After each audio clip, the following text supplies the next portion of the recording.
Who drew the lines that divide the world? Look at a world map. It looks clean. Sharp lines. Clear shapes. Neatly colored countries sitting side by side. It feels permanent. But here's the truth, most of those lines are not ancient. They are not natural. And they are definitely not eternal. They were drawn. By people. In rooms. With pens. Sometimes, by people who had never even seen the land they were dividing. And once those lines were drawn, they changed everything. Long before borders, humans lived in tribes. There were no passports. No visa stamps. No immigration offices. Land wasn't measured in straight lines.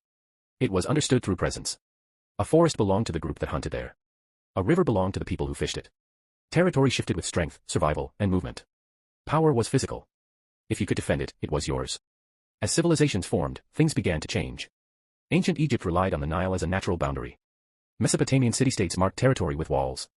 Rome expanded until it could not expand anymore, then it built fortifications to hold what it had. And in China, emperors built something visible from space. The Great Wall. Not just protection from invasions. But a statement, this is where we end. Borders were becoming symbols. Then came empires. Empires did not respect borders. They erased them. The Roman Empire stretched across Europe and North Africa. The Mongol Empire swept across Asia like a storm. Islamic caliphates connected lands across 3 continents. European empires crossed oceans. Borders during this time were temporary. They moved with conquest. And maps. Maps were tools of power. If you controlled the map, you controlled perception. But the modern idea of borders, the kind we recognize today, began to take shape in 1648. The Treaty of Westphalia. After decades of war in Europe, leaders agreed on something revolutionary: each state would control its own territory. An outsider should not interfere. This was the birth of state sovereignty. From that moment, borders were no longer just military lines. They became legal. Recognized. Defended not only by armies but by agreements. Then came one of the most dramatic moments in border history. The Berlin Conference of 1884 to 1885. European powers gathered in a room. They took out maps of Africa. And they divided the continent.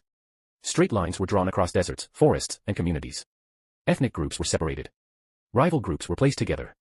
Many of today's African borders still follow those lines drawn in a conference room. Without local voices at the table. And the consequences are still felt. After World War I, Europe's borders were redrawn again. Empires collapsed. New countries appeared almost overnight. After World War II, Germany was split in 2. 1 nation. 2 systems. 1 physical wall cutting through Berlin. Concrete became a border. And in Korea, a line drawn along the 38th parallel still divides north and south today. Some borders are not ancient. They are recent. And fragile. By the late 20th century, most of the world had clearly defined international borders, recognized by the United Nations. Protected by treaties. But borders did not stop evolving. Today, some countries build walls. Others enforce invisible maritime borders across oceans. Airspace is controlled. Satellites monitor movement. And now, there are digital borders. Firewalls. Internet restrictions. Cyber boundaries. You may cross a physical border. But you might not cross a digital one. Here is something important: borders create order. They define responsibility.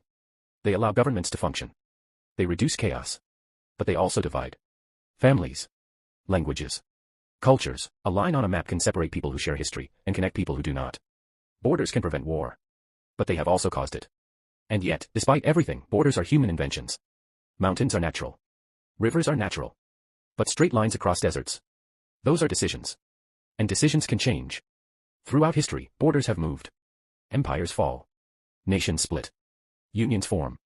Maps are updated. But every time a line is drawn, one question remains: who had the power to draw it? Look at a world map again. It seems stable. Permanent. Fixed, but history tells a different story. Borders rise. Borders fall. And sometimes, they disappear completely. The lines that divide the world are not written in stone. They are written in history. And history is always moving.